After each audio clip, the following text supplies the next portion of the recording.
আবারও একটা নতুন ভিডিওতে তোমাদের সবাইকে স্বাগত। কেমন আছো বন্ধুরা? তো আমি ঘর দুয়ারগুলো গুছিয়ে দিচ্ছি, মা পারে না ঠিকঠাক, তার জন্য যখনই আসে আমি করে দিই এইগুলো। তারপর দুপুরে রান্নার জন্য সবজিপাতিগুলো কেটে নিলাম, কেটে চললাম কুমড়োর ডোক কাটতে।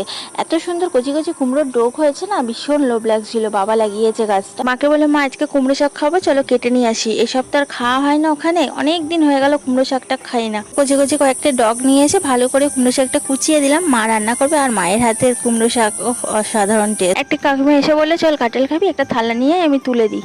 তো একটা থালা নিয়ে চলে গেলাম, এক থালা কাঁঠাল নিয়ে এসে এই যে বসে পড়েছি দেখো।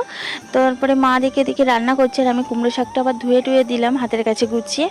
তো কাঠের উনুনের রান্না না, একটু হাতের কাছে গুছিয়ে দিলে না ভালো হয়, না হলে খুবই অসুবিধা হয়। আর তারপরে খাওয়া দাওয়া করে চলে এলাম মার্কেটে।